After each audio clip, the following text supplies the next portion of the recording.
El grupo colegiado de expertos en fuego dio a conocer su peritaje sobre el basurero de Cocula y concluyó que ahí hubo un fuego controlado de grandes dimensiones, ocurrido a finales de septiembre de 2014. Y se encontraron además restos humanos calcinados de por lo menos 17 personas. Hola, soy Jorge Fernández Menéndez.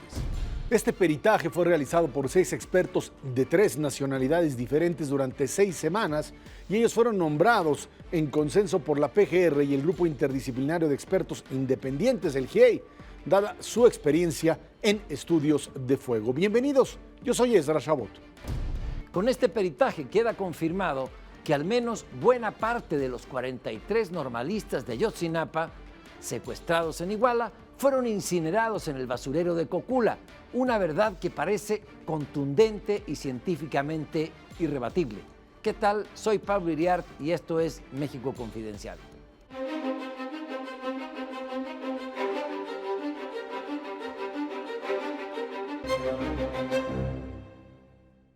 Bueno, Jorge, Ezra, ya está el documento final del tercer peritaje hecho por el grupo de expertos internacionales también, que se necesitaba para dilucidar si hubo o no hubo incendio en el basurero de Cocula. Sí lo hubo, de grandes dimensiones, y fueron calcinados ahí seres humanos. Esto parece concluyente y regresamos a la hipótesis inicial que fue desvirtuada por el GIEI, en el sentido de que ahí no ocurrió absolutamente nada. ¿Ante qué estamos? No, yo creo que estamos ante la etapa final de este proceso de investigación que se retrasó inexplicablemente, bueno, muy explicablemente porque fue por razones políticas durante un año a partir de ese peritaje que hizo aquel señor José Torero, que participó también en este grupo, un experto peruano que trabaja en Australia y que dijo, como tú decías, que no hubo ningún incendio.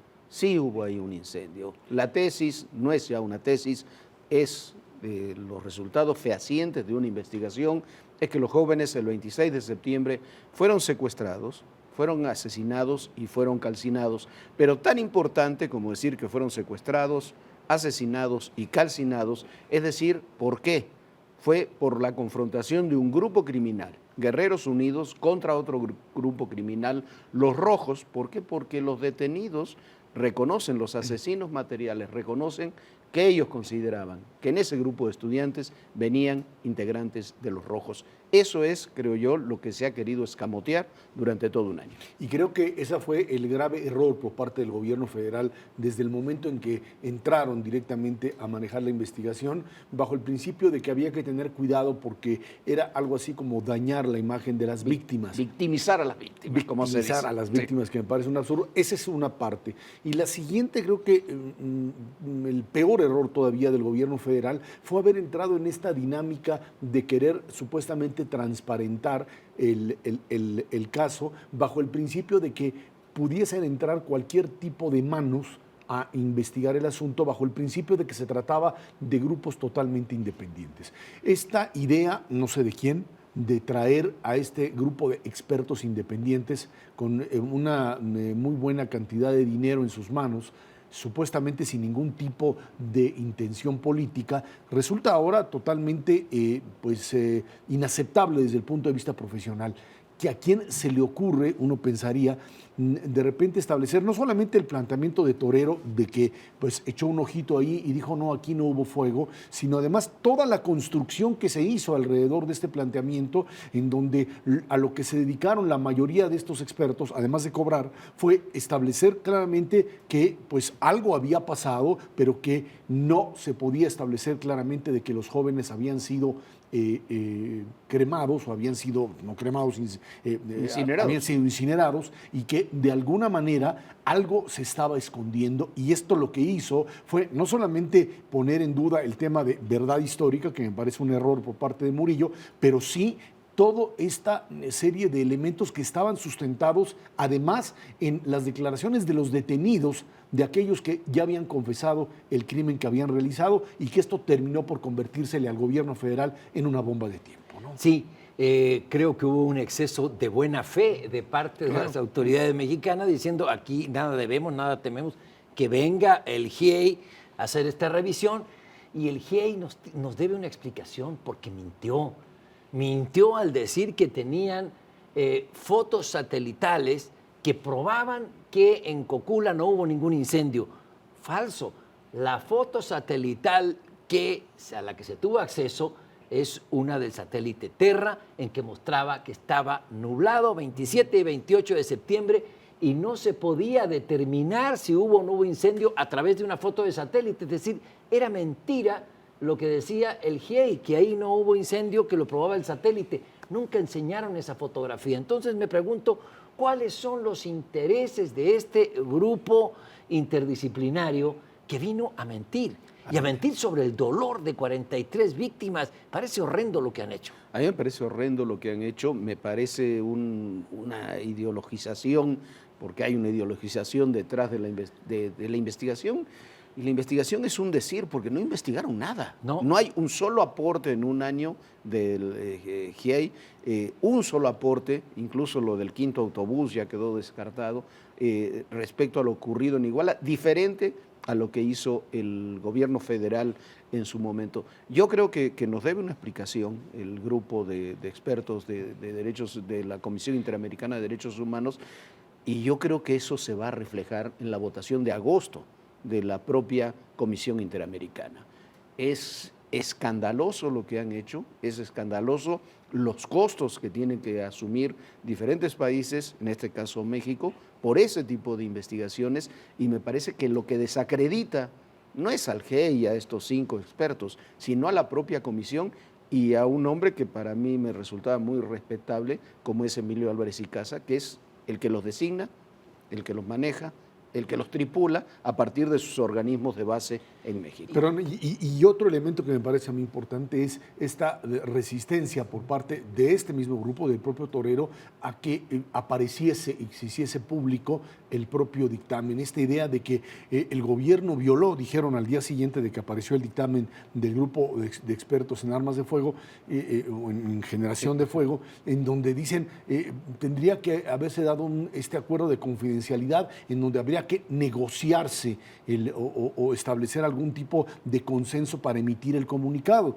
que implicaba necesariamente el tratar de evitar pues lo que finalmente se produjo, que es la puesta en marcha de lo que sería claramente toda una estrategia mediática para demostrar que el planteamiento original, que lo que habían hecho ellos era totalmente falso. El grupo el GIEI, el de expertos, ¿no? el interdisciplinario, vamos para no confundirnos, el de la Comisión Interamericana, el GIEI, este grupo dio a conocer su peritaje de torero sin consultarlo con nadie. Y destruyó una investigación, yo creo la más completa que ha hecho la PGR en su historia, sin consultarlo con nadie. Dio a conocer, como tú decías, lo de las fotos satelitales sin consultarlo con nadie, pero además lo dio a conocer para decir que entonces ya no se necesitaba el tercer peritaje que ellos habían pedido cuando vio que el peritaje iba a salir negativo. Se han cansado de mentir, como tú has dicho. Este tercer peritaje, hay que subrayarlo, fue a petición del propio Torero. Cuando vino y lo trae el GIEI, en uno de sus apartados dice se necesita un peritaje más profundo y con mayores detalles. A partir de ahí se conforma este grupo colegiado, que es el que acaba de dar su resolución, a petición del GIEI y con 3 propuestas del GIEI y 3 propuestas de la PGR. El GIEI estuvo de acuerdo con los que propuso la PGR, vetó a 2 que no se incluyeron y con otros 3 estuvo de acuerdo. Es decir, se trata de un grupo absolutamente independiente y de un prestigio universal. No es como el señor Torero, no, que también estuvo en ese grupo, por cierto. No, un prestigio universal. Y vienen ellos acá y la PGR no rompe, hasta donde yo tengo entendido, ningún acuerdo, porque no es la PGR la que da a conocer la conclusión de este peritaje, sino el propio grupo que había nombrado a Ricardo Torres, uno de sus integrantes, como el vocero, desde principios de marzo, como el vocero. Viene aquí, entregan sobre cerrado el resultado del peritaje a la PGR y al GIEI. Se integra el expediente, es secreto, pero yo quiero decir algo a la prensa, dice. Se invita al GIEI, no quiere ir, la PGR ya está, y el GIEI, el grupo colegiado dice, ahí hubo un fuego de enormes proporciones en esa fecha, que fue la que se nos pidió indagar, y que fue controlado y al menos 17 restos humanos encontramos. Recordemos además que la discusión era en torno a cuántos restos humanos podrían estar en ese lugar.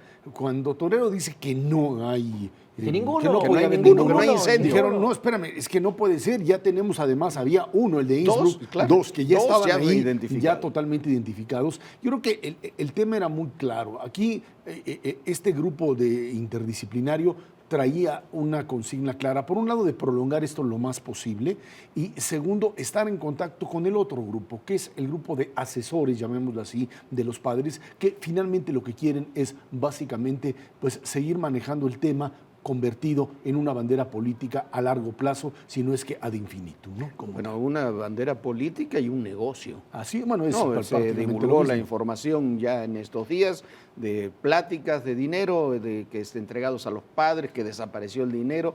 En la plática dicen que es dinero de Guerreros Unidos entregados a los padres. Después el abogado dice que no, que es dinero del Instituto de Antropología e Historia, como si al Instituto Nacional de Antropología e Historia le sobraría presupuesto como para, si es así, habrá que indagar qué hace el instituto regalándole dinero a quien sea. Me parece que es un gran negocio, como lo era el grupo, el GEI, recibieron $3 millones, 2 en sueldos, $1 millón en viáticos. Hombre, y además fueron. Entonces, eso me parece que son los temas que están detrás de todo esto. No se explica todo lo ocurrido sin este trasfondo de ideología y dinero detrás. Sí, y creo que hemos llegado después al punto inicial, es decir, la investigación bien hecha que se hizo, así fue como los mataron, y el caso de, bueno, tenemos un GIEI que vino aquí a mentir, que vino a engañar con propósitos inconfesables. Yo todavía no me explico, o sea, dinero, prestigio, le han hecho daño a México. Tal vez queriendo hacerle daño al gobierno, dañaron a México en todo el mundo.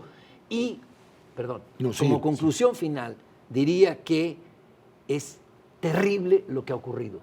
Es decir, la muerte de estos 43 muchachos, en las circunstancias que haya sido, que se robaron los camiones y todo eso, por la pugna de 2 grupos criminales, me parece inaceptable. Llegamos a esta misma verdad final.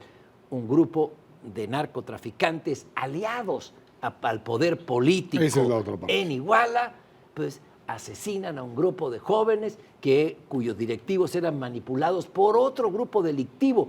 Es decir, me parece que estamos ante una realidad terrible que no podemos desconocer y que hay que atacar. Creo que el punto importante que hay que recalcar es otra vez la presencia de Abarca, de la clase política guerrerense o de este sector de clase política guerrerense que estaba ahí y que es el responsable directo, en todo caso con el exgobernador Ángel Delgado Aguirre Rivero como corresponsables de esto, y no esta locura de querer traspasar esto y convertirlo en esto crimen de Estado, que no es más que pues, tratar de evitar la responsabilidad en aquellos que la tuvieron en el crimen y en solapar el mismo crimen como tal. Lo que sucede es que lo que se ha querido ocultar es este punto que señalan ustedes, y es que el narcotráfico en esa zona de Guerrero controla el poder político, controla la seguridad, controla a las policías y controla también los grupos políticos, incluso los grupos armados que ahí operan y que están relacionados con Ayotzinapa. Y eso es todo por hoy. Jorge, Ezra, buenas noches. Buenas noches a todos. Los esperamos la próxima semana aquí en México Confidencial.